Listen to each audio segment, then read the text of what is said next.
Dios les bendiga, mis amados hermanos. Qué bendición estar acá. La presencia de Dios sin lugar a duda está acá. Yo creo que hay cantos, ese canto yo nunca lo había escuchado y yo sí escucho bastante.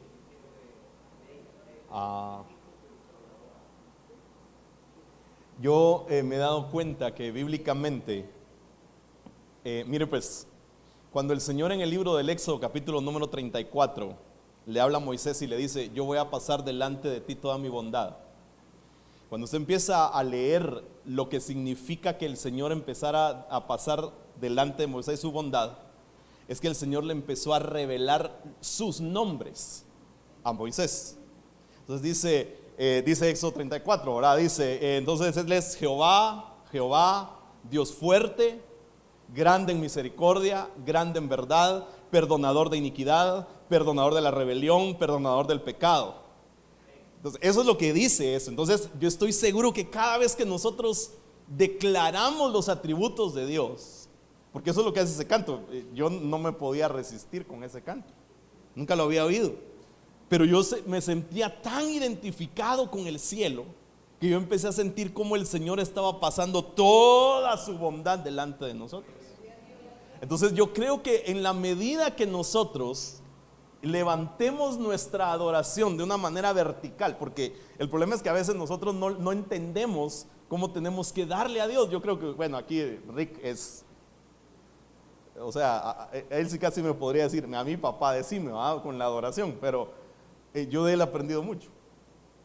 El tema es que cuando nosotros entendemos que tenemos que empezar a levantar nuestra voz a Dios y empezar a definir lo que Él es, a declarar lo que Él es, porque eso es Él. O sea, cuando nosotros entendemos que Él es inefable, inigualable, que Él es asombroso, entonces empieza a desatarse su bondad.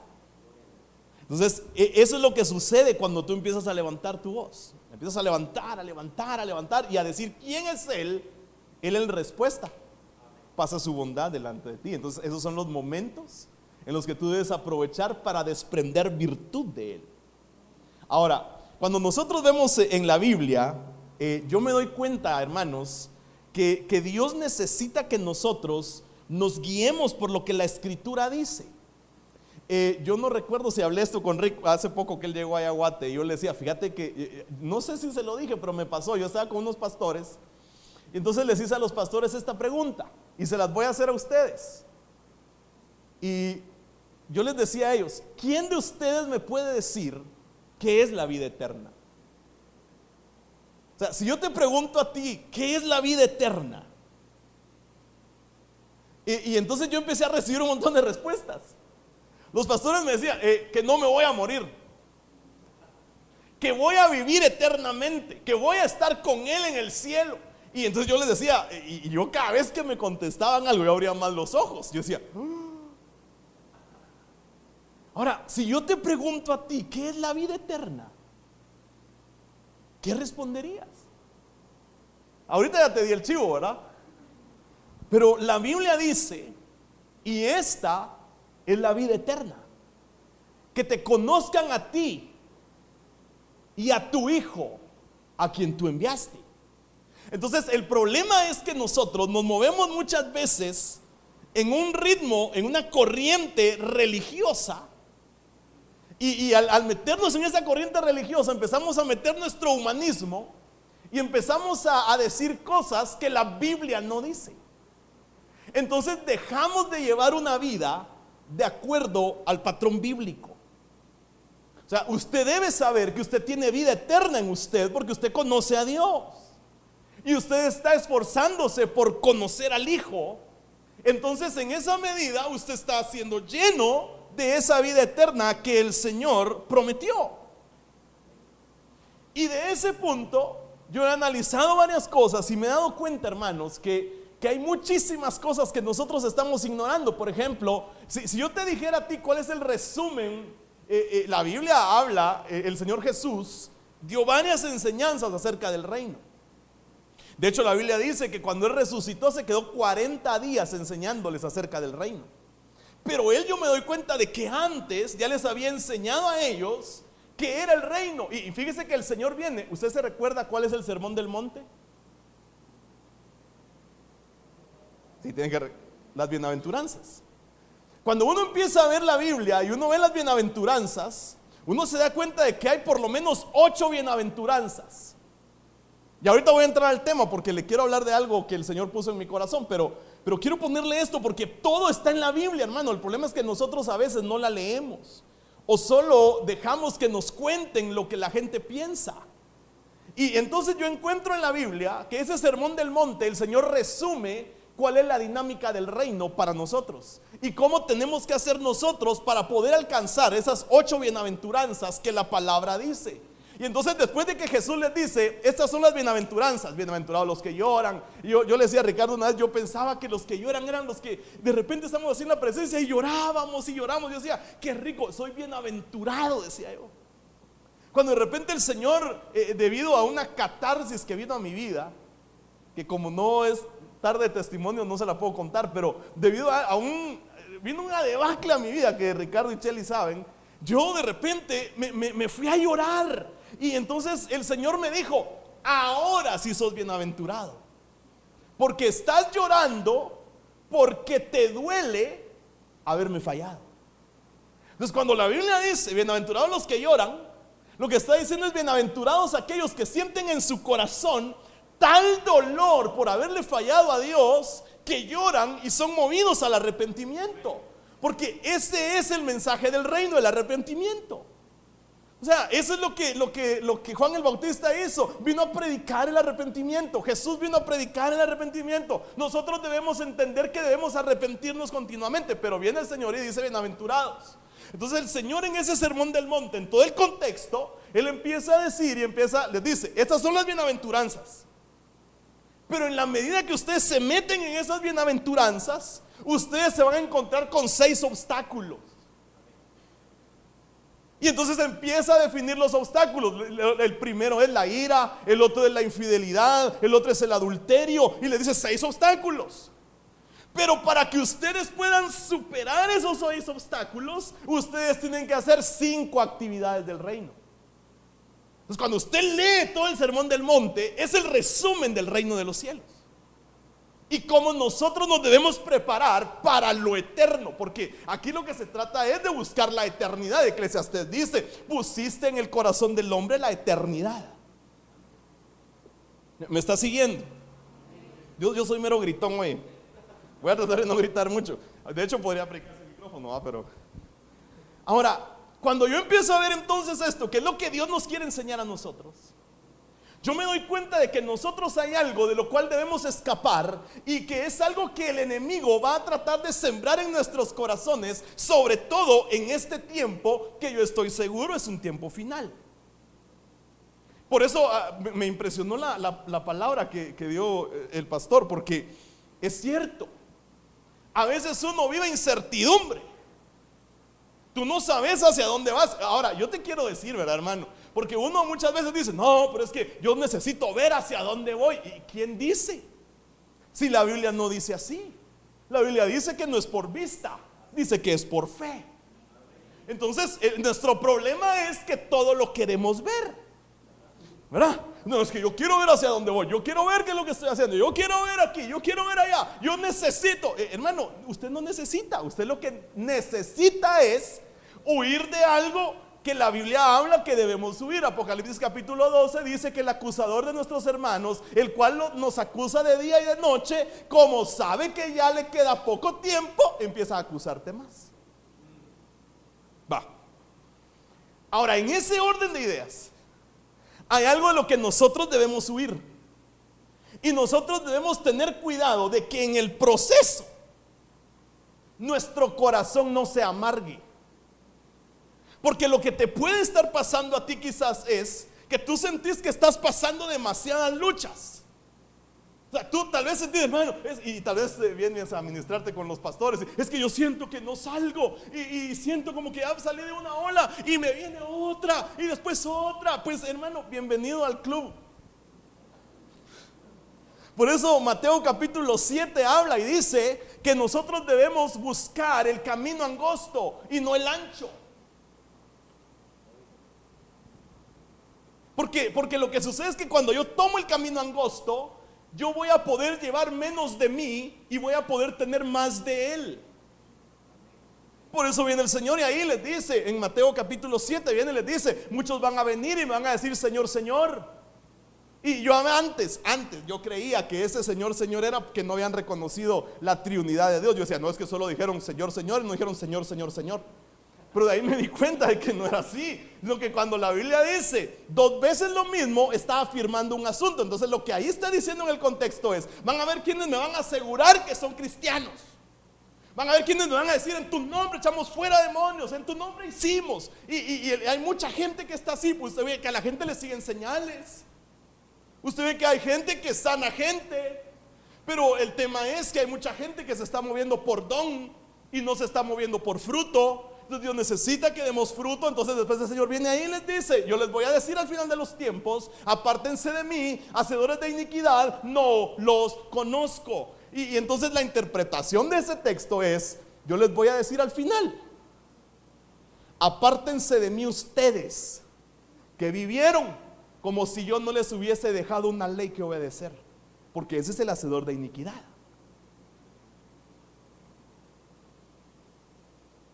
¿Me está siguiendo? Va, esa fue mi introducción. Porque lo que sucede, acompáñeme, si trajo su Biblia, o como dicen allá en Guatemala, encienda su Biblia. Hebreos capítulo 12. Miren, hermano, eso es algo tremendo que Dios quiere. Que yo entienda, que yo conozca. ¿Lo tiene? Dice mi Biblia así: mirad bien que nadie deje de alcanzar la gracia de Dios, de que ninguna raíz de amargura brotando cause dificultades y por ella muchos sean contaminados. Hebreos 12:15. ¿Me siguió? ¿Sí le dije bien el verso? No. Perdón. Pero como usted juega esgrima bíblico, leo otra vez, Hebreos 12:15. Mirad bien que nadie deje de alcanzar la gracia de Dios, de que ninguna raíz de amargura brotando cause dificultades y por ella muchos sean contaminados. Uno de los terribles problemas de la iglesia del Señor Jesucristo en este tiempo es que hay un montón de cristianos que están amargados. Ahora, yo veo en la Biblia, porque si yo le dijera a usted de qué habla ahí esa raíz de amargura, mire, hermano, usted debe saber que todos los procesos empiezan. Primero la semilla, después se da la raíz, después se da el tronco, después se dan las hojas, después se dan las flores y hasta después viene el fruto. O sea que es un proceso largo. Nosotros a veces estamos peleando y batallando contra miles de cosas y nosotros queremos que de la noche a la mañana nuestra situación cambie. Y nosotros no hemos entendido que Dios nos va a meter en un proceso. Y ese proceso nos va a empezar a limpiar, nos va a empezar a lavar, va a empezar a producir en nosotros una novedad de vida. El tema es que como nosotros queremos, y esta época es de que todo es express, todo lo queremos rápido. Usted quiere una sopa, la mete al microondas, es rápido. Usted quiere una respuesta. ¿Sabe cómo oraba yo antes? Le voy a decir cómo oraba yo. Yo me iba a postrar y decía: Señor, yo te quiero pedir que tú me confirmes si eso es lo que quieres. Amén, Señor. Y me levantaba 5 minutos después y como yo decía que ya había orado, yo hacía lo que yo quería. Hasta que el Señor me dijo un día: ¿y cuándo esperaste a que yo te respondiera? Nosotros así queremos que sea express. Usted quiere tomar una decisión, se va a orar. Usted quiere y dice: ya oré, hermano, entonces yo sé que Dios va a estar conmigo. Y tal vez no. La Biblia dice que el pueblo de Israel al mandato de Dios acampaba y al mandato de Dios partía. O sea, uno tiene que esperar el mandato de Dios. Pero hoy te quiero hablar de la raíz de amargura. Pero para hablarte de eso te di todo el contexto de lo que nosotros muchas veces bíblicamente no entendemos. Y como te gusta estudiar la palabra, ahí te dejé unas semillitas para que vayas a tu casa, escudriñes y tengas que enseñar. Entonces Dios necesita que yo comprenda esto. Ahora, ¿qué es la raíz de amargura?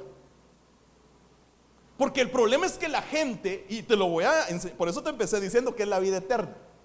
Está en la Biblia. La Biblia también enseña por qué se produce la raíz de amargura. Veo muchos jóvenes aquí, qué bendición. Porque de verdad, si ustedes logran captar el evangelio de esta forma, van a ser cristianos que se van a enfilar hacia la eternidad, porque van a viajar ligero, porque van a lograr entender qué es lo que Dios quiere que ustedes dejen a un lado. ¿Qué es la raíz de amargura? ¿Cómo veo yo que alguien está afectado por una raíz de amargura? ¿Cómo entiendo yo? Y la Biblia a mí me enseña, porque ¿será que esa raíz de amargura quiere decir que alguien que siempre anda refunfuñando? Porque a quienes todo les cae mal. Ay, hoy el aire acondicionado estaba muy frío. A mí me pasa, una vez prediqué en un hotel y a mí me gusta el frío. Y yo estaba feliz con el frío, ustedes. Y cuando vi, de repente toda la gente, gorra, guantes, y tuve que bajarle al aire. Pero ¿será que eso es estar amargado? Mire, si yo le preguntara, el tema se debería llamar si yo le preguntara, ¿va? Pero mire pues, si yo le preguntara a usted qué es el libre albedrío, ¿qué me respondería?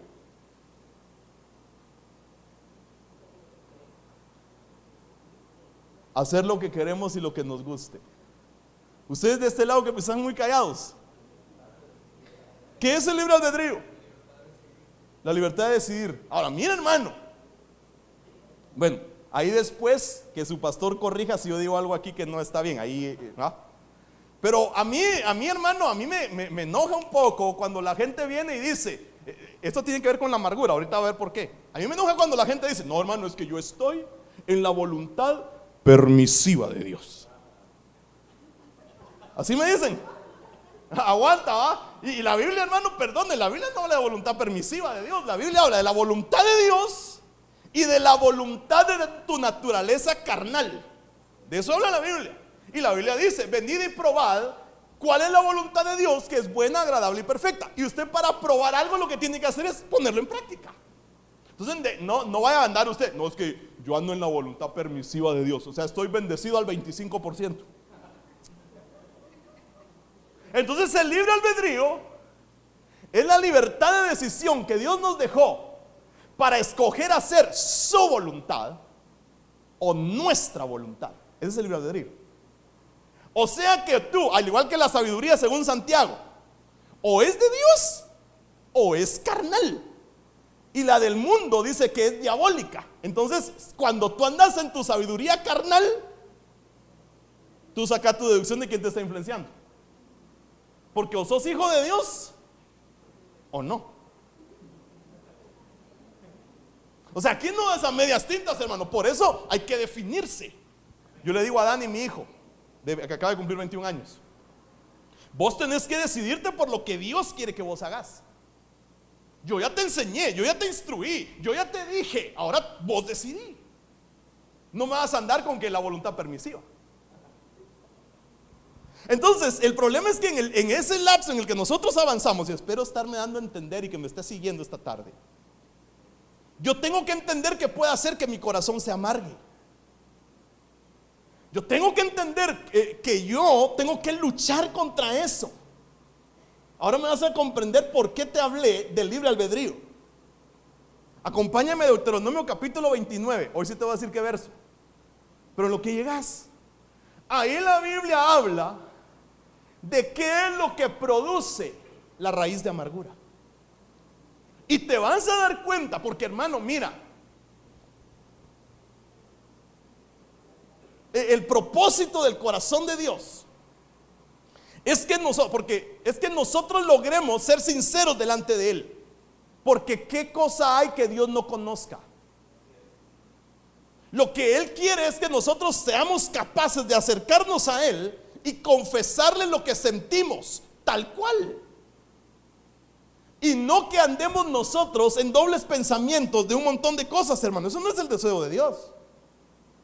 Cuando tú lees Deuteronomio capítulo 29, uno normalmente solo lee las bendiciones. Y aquí bendito será tu piedra de amasar, bendito será en el campo. Y uno eso quiere, amén, dice uno, ¿verdad? Pero cuando uno empieza a leer después, pero por cuanto no procuraste obedecer, así dice la Biblia. O sea que lo que Dios necesita es que yo procure obedecer.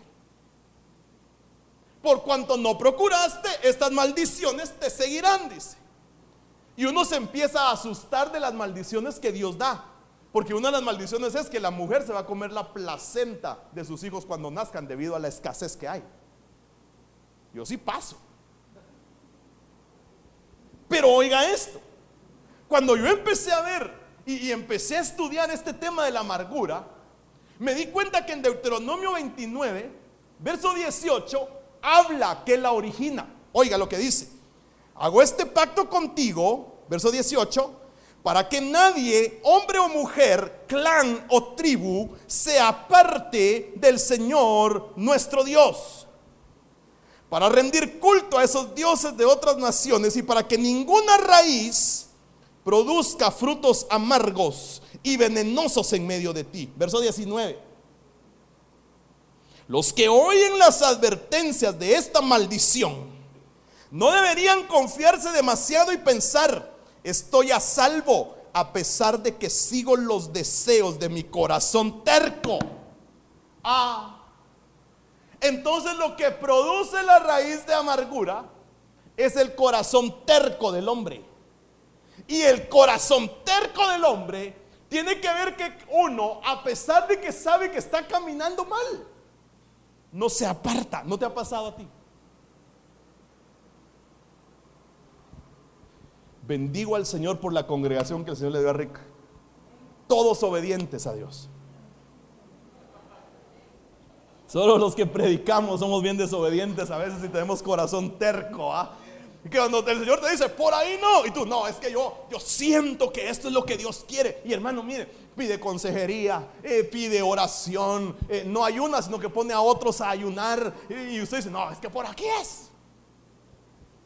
Pero no te das cuenta de que tu corazón está siendo terco y que tú estás siguiendo lo que tu corazón mismo te dicta.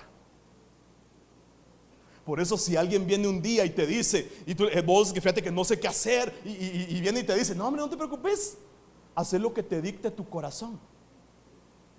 Ya te llevó la tristeza.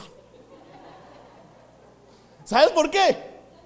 Porque la Biblia dice que engañoso es el corazón más que todas las cosas, que es perverso. Yo encontré una Biblia que dice: extremadamente enfermizo es el corazón. Entonces, si yo quiero que la raíz de amargura no brote en mi corazón, yo tengo que entender que tengo que esforzarme por obedecer al Señor.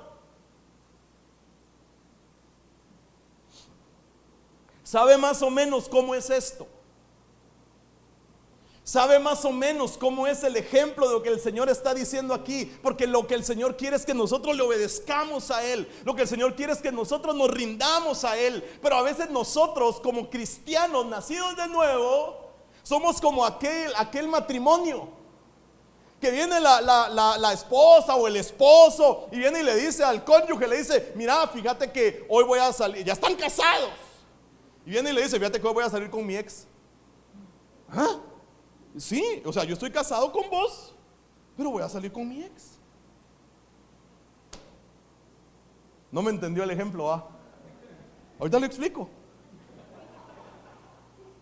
Requiere explicación, ¿no? Nosotros estamos aquí, adoramos a Dios, pero cuando salimos empezamos a enamorarnos del mundo y de Satanás, porque ese es nuestro ex. Empezamos a seguir el deseo de nuestro terco corazón y nos empezamos a olvidar que la palabra de Dios nos enseña que debemos tener cuidado de no dejar de alcanzar la gracia de Dios debido a esa raíz de amargura. Y lo que la Biblia dice ahí es que ninguna raíz produzca un fruto amargo. Hermano, perdóname, tenés que esforzarte porque tus frutos sean apetecibles a Dios y no amargos. Porque si no caes en lo que la Biblia habla de la viña de Isaías, en donde dice: yo planté una viña, la cuidé, la despedregué, la regué, y cuando llegó el tiempo de cosechar los frutos, yo esperaba un fruto dulce, pero me dio uvas silvestres. ¿Qué más podré hacer por esta viña si ya se amargó?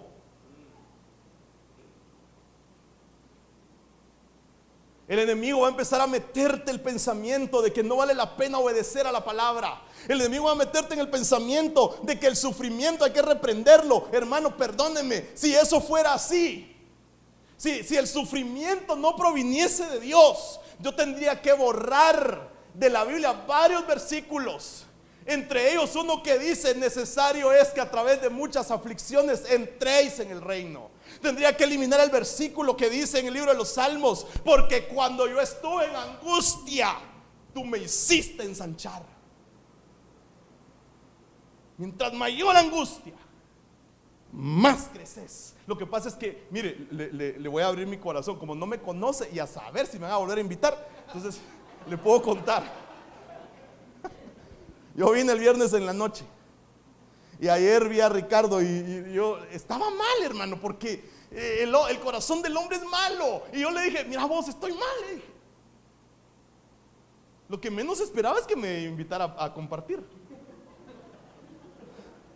Pero yo venía mal, hermano. Es que yo decía: no puede ser, hombre. No puede ser todo lo que me está pasando si yo estoy buscando agradar a Dios y el corazón del hombre me quiere destruir. A punto de amargarme estaba, venía mal, hermano, yo dije: necesito que mi corazón se despeje. Lo que no sabía es que el Señor me iba a venir a reventar aquí y en una piñata. Yo sentía que era el unicornio de la piñata. Porque me sentó Ricardo y te voy a leer un verso, me dijo. Que no fue un verso, fue un capítulo.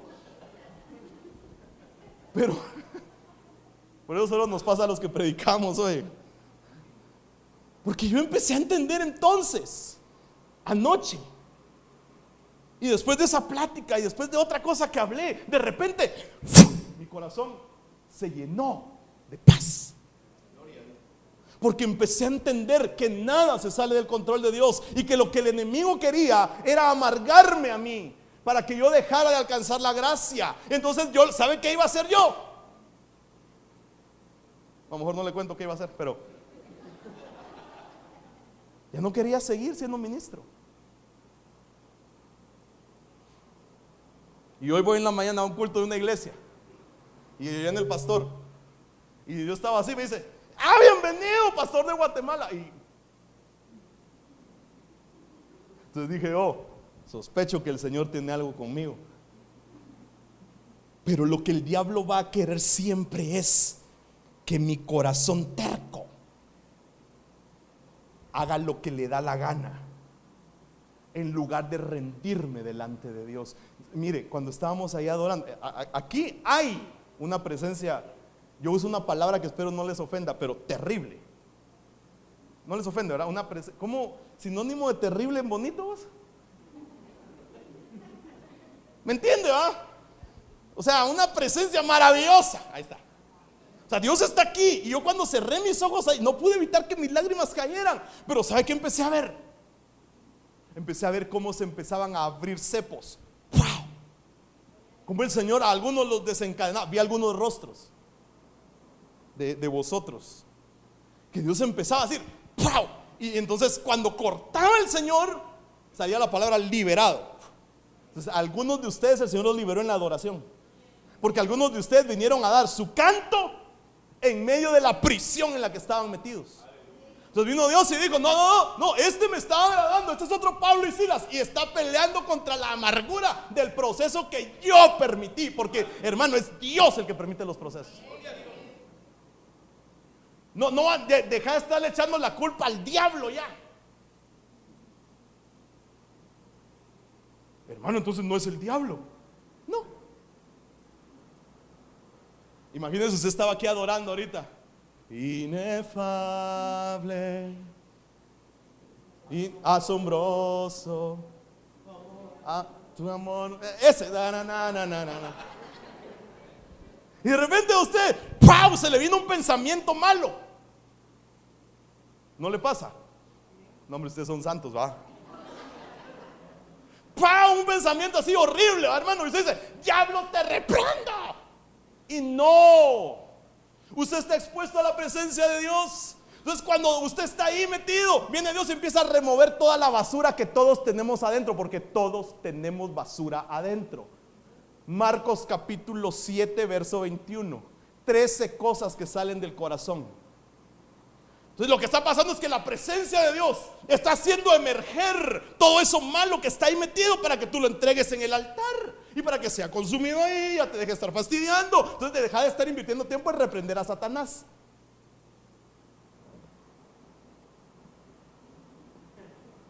Todos me vieron así, como los emojis. No es así, esto está ahí en la presencia. Hermano, perdónenme, con tal gloria que había aquí, Dios limpiándote, Dios empezando a sanar tu corazón, empezando a abrir los cepos para evitar que te amargues y para evitar que tu terco corazón produzca frutos amargos, produzca ajenjo. Lo que pasa es que esto no nos lo enseñan a nosotros, hermano. A todos nos enseñan, sí, Jehová Jireh. Y aparte de todo, mal enseñado, ¿ah? No, yo no estoy en escasez de dinero, pero Jehová Jireh. No, ¿sabe qué quiere decir Jehová Jireh? Él proveerá para la ofrenda. Eso quiere decir Jehová Jireh. ¿Ah? Sí. O sea, Él no es el Dios del pisto. El Dios del pisto es Mamón. El pisto, dinero.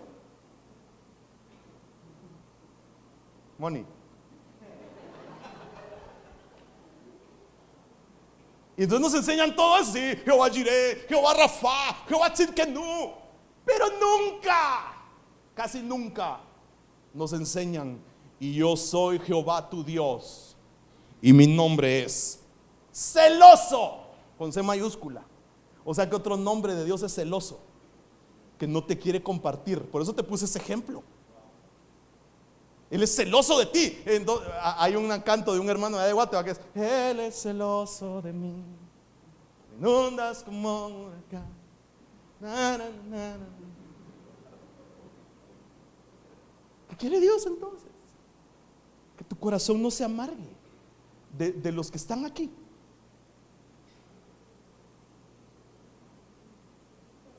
Muchos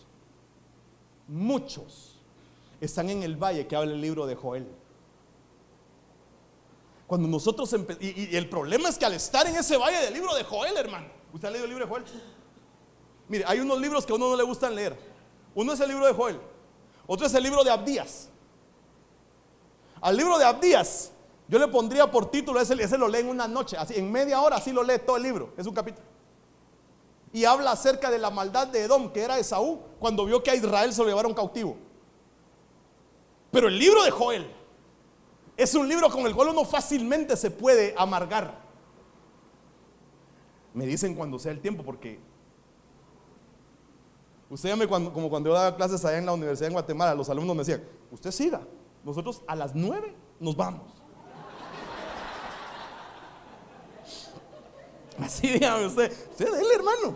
Cuando mire que nos empecemos a ir, ya tienen que terminar.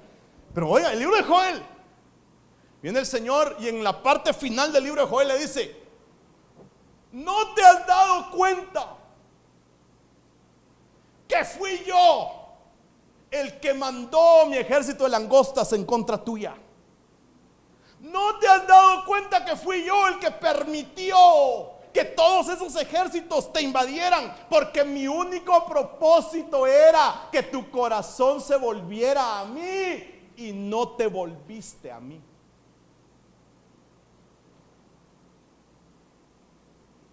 Por lo tanto, dice: he aquí mucho de mi pueblo está en el valle de la decisión.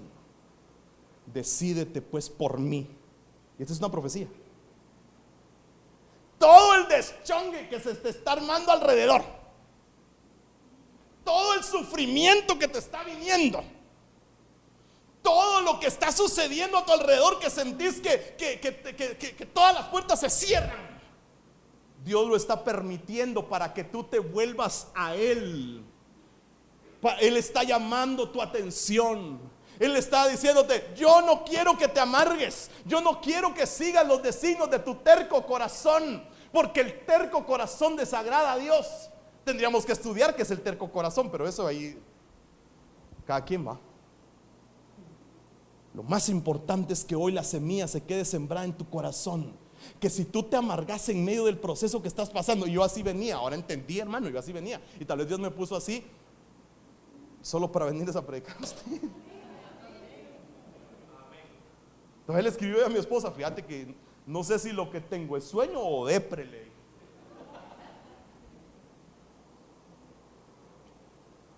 Entendí. Y yo te tengo un mensaje de parte de Dios. Yo te tengo que decir: empieza a escudriñar tu corazón. Empieza a ver que todo lo que está a tu alrededor quizás no es el diablo, hermano. Y aun si fuera el diablo, mire, el diablo es más obediente que nosotros, los hijos de Dios. ¿Cómo así, hermano? Va a leer el libro de Job. Y venían los hijos de Dios, y entre ellos Satanás. Y le preguntó Dios: ¿de dónde vienes? A Satanás.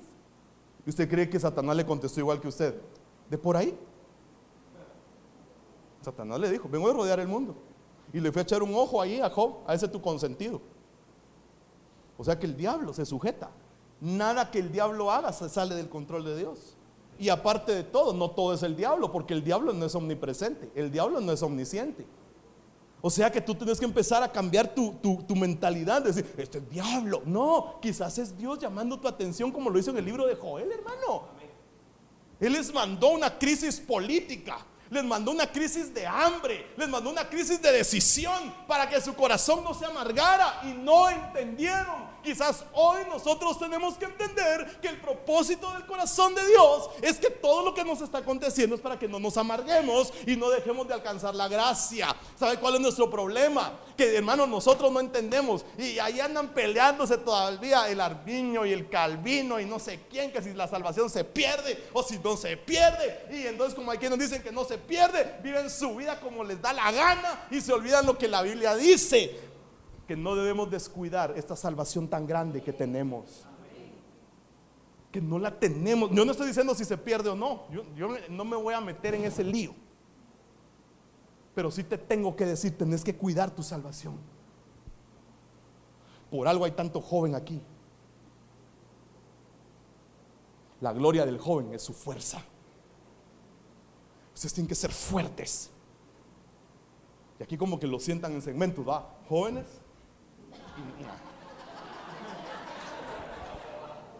y más jóvenes.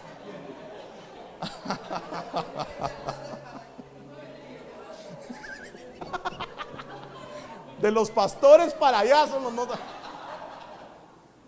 Soy hermano. El mensaje de Dios es: no des por sentada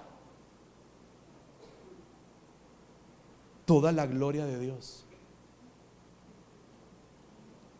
Porque mire usted, salvarse, o sea, la salvación costó la preciosa sangre de Jesús. Pero si yo me conformo con ser salvo y no anhelo los otros regalos que Dios tiene, que van en la medida de mi santificación, ¿para qué? Que hipócritas. Yo ya fui hipócrita mucho tiempo predicando estando en pecado. Ahora no. Dios necesita que yo entienda que me debo someter a Él. Lo que yo te estoy hablando, yo lo he vivido, y te estoy hablando de algo que viví hace 2 días. Porque el deseo en el corazón de Dios es que nosotros entendamos que nos podemos amargar, y que si nosotros producimos un fruto amargo, vamos a andar amargando a los hermanos. Perdón, hermano, mire, solo le voy a dar un verso, ya se me fue el tiempo, creo yo.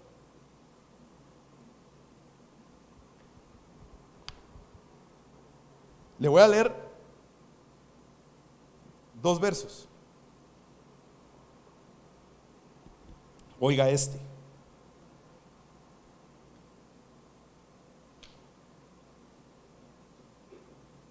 A la que tremendo lo que estoy leyendo aquí, fíjese. Hebreos 3:12, acompáñeme ahí en su Biblia. Mire qué tremendo es esto, pues. Yo se lo leo aquí, Hebreos 3:12. Por lo tanto, amados hermanos, cuidado. Asegúrense de que ninguno de ustedes tenga un corazón maligno e incrédulo que los aleje del Dios vivo. Entonces yo puedo tener un corazón maligno y un corazón incrédulo. ¿Tú le crees a Dios?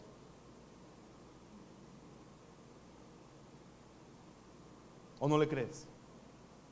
Va. A mí me gustó mucho que ustedes sean comunidad cristiana,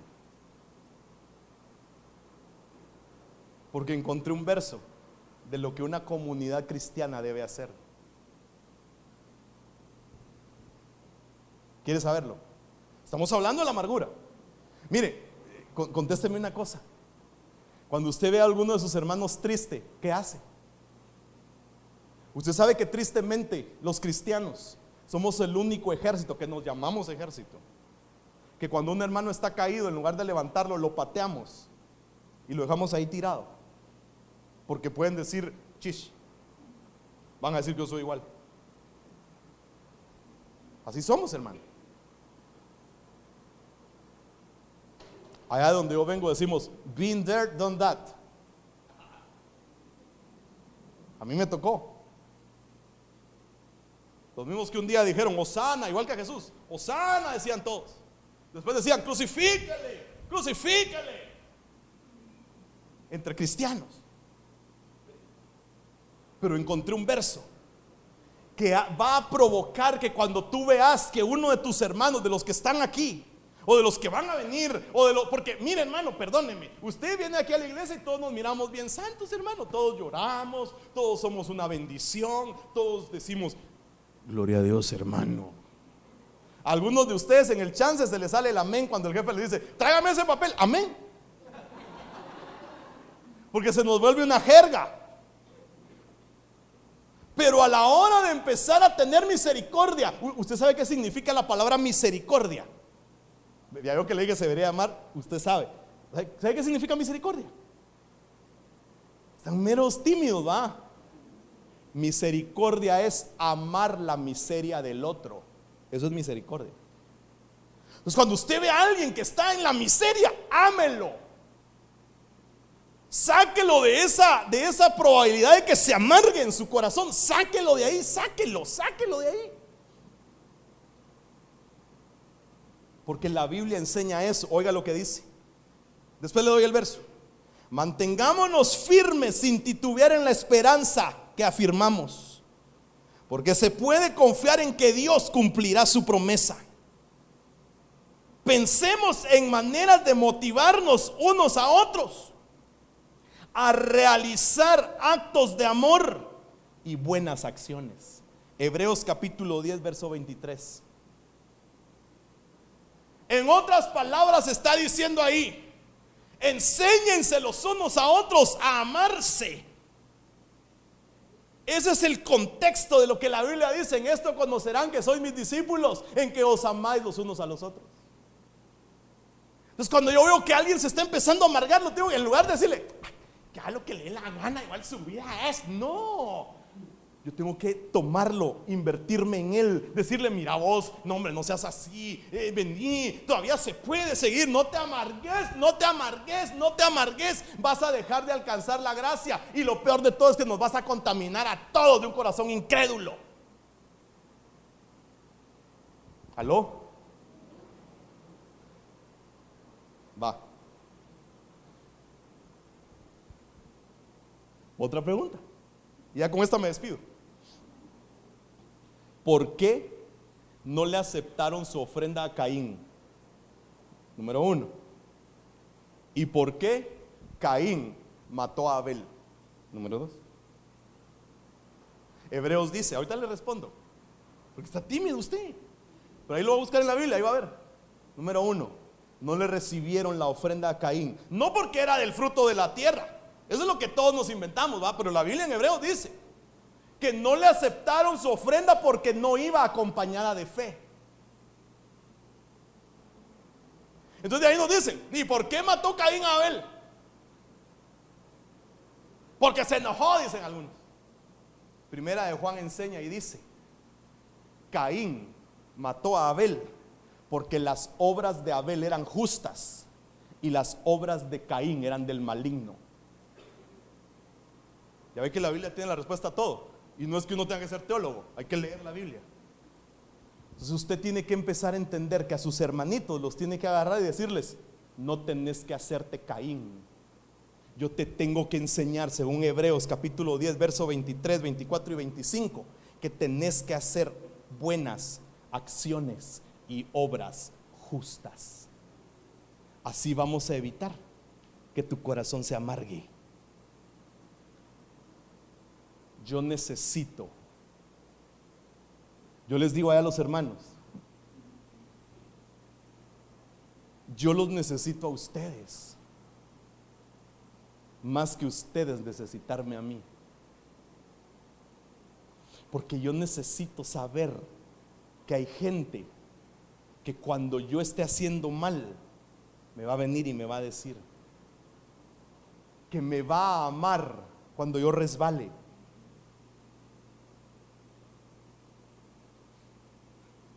¿Tú tienes algún hermano con el cual tú puedas llegar y decirle: vos, estoy mal, me estoy amargando? Obvio, ¿verdad, hermano? No vayas a ir con el que parece radioperiódico, ¿ah?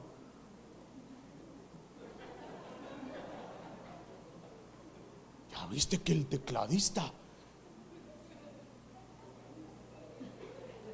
ni lo conozco, ¿ah? Pero como en parte conocemos, no es cierto vos.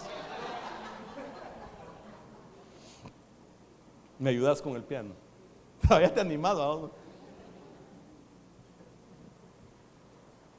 Oiga pues, no sé ni cuánto tiempo prediqué, pero creo que ya me columpié, ¿va? Pero oigan, si la visión de ustedes es ser luminares, todos ustedes deben entender una cosa. No le va a gustar lo que le voy a decir, que el diablo anda detrás de usted para apagarlo.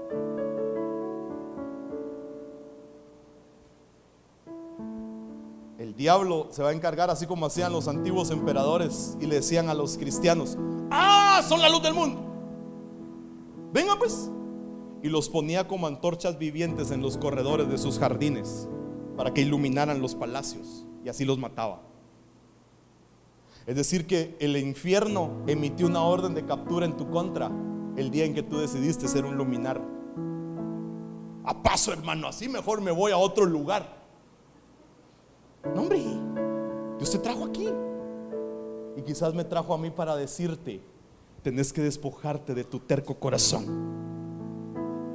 y tenés que esforzarte,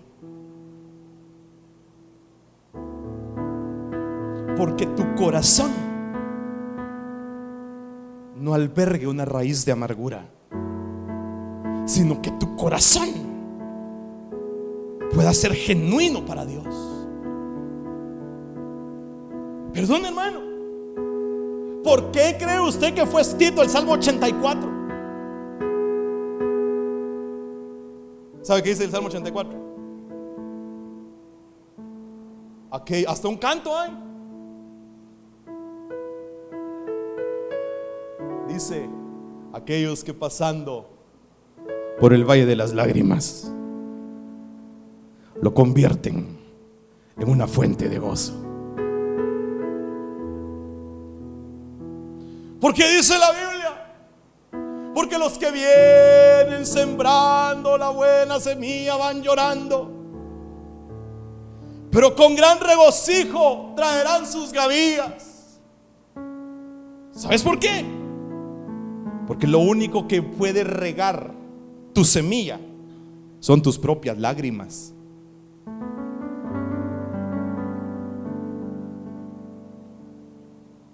O sea que usted dice que no me va a ir bien. No, sí te va a ir bien. Pero yo ya me convencí que la prioridad de Dios, que nuestro bienestar en las prioridades de Dios es la prioridad Z.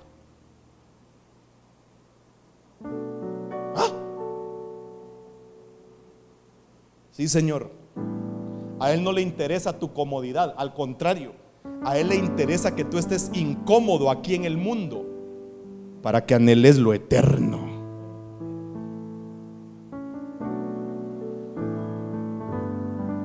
Si quiere, le aconseja a Rick que no me vuelva a invitar. Pero yo le tengo que decir esto.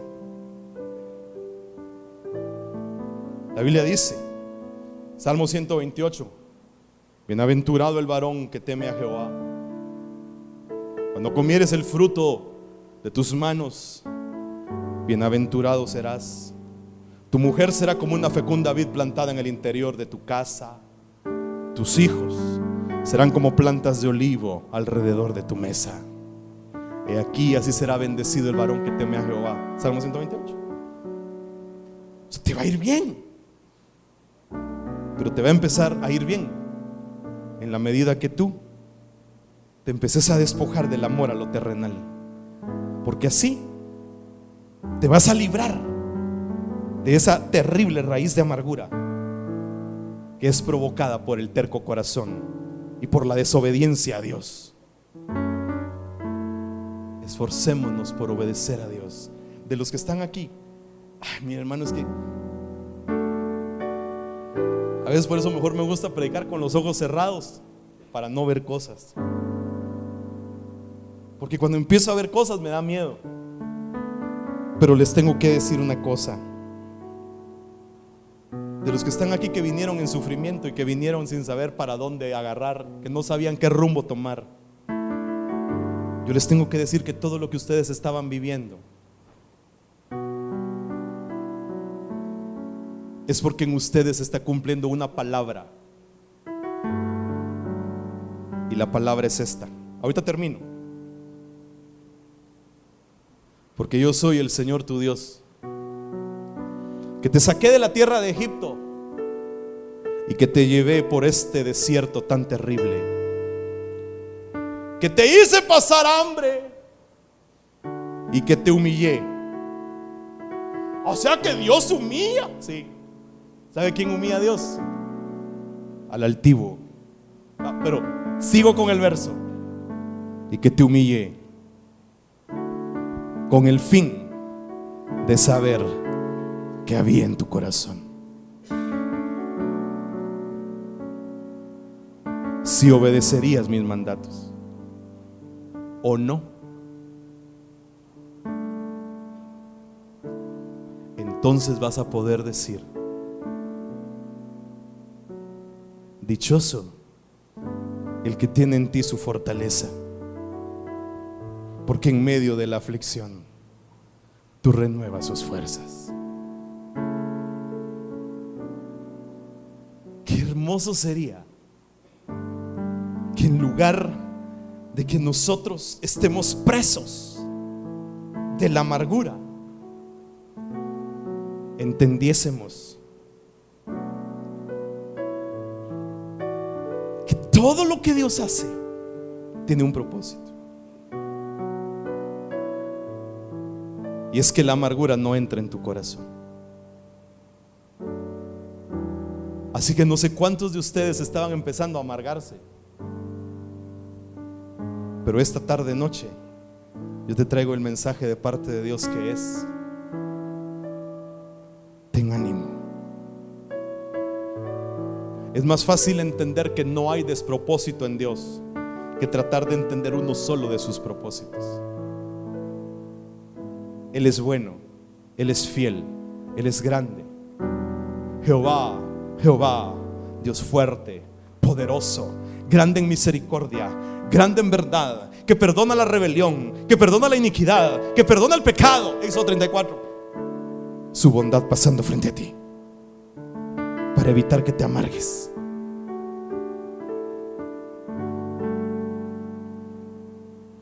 ¿Qué deseas hacer hoy?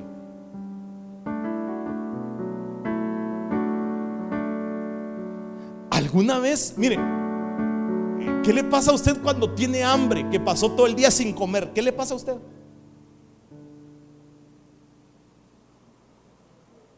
Siente así como que llega a su casa o a donde llegue y come, va, come.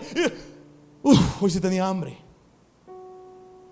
¿Cuándo será el día en que eso te suceda? pero debido a que no oraste. Que puedas decir: anhelo, me muero, deseo por estar contigo, te busco, hoy ruego permanecer toda mi vida aquí. ¿Se imagina usted? ¿Se imagina usted si antes, oiga lo que le voy a decir, si antes de que usted chequeara los estatus de WhatsApp, los estatus de Facebook y los estatus de Twitter, si antes de eso sus rodillitas tocaran el piso, ¿se imagina qué pasaría? Seríamos una iglesia poderosa, que no nos amargaríamos. No te puse en problemas, ¿verdad? Mire, que usted pudiera decirle: es mi delicia estar en tu casa, encuentro deleite bajo tus alas, es mi refugio, Él es tu refugio. Yo necesito esto, hermano. Ya terminé, pero no puedo terminar sin hacerle el llamado, ¿verdad? De aquel que ha sentido que se estaba amargando, de aquel que había sentido que sus fuerzas no daban más, de aquel que había sentido que no podía avanzar. ¿Y sabe qué es lo más glorioso de esto? Que hoy Dios te va a renovar tus fuerzas si tú lo deseas.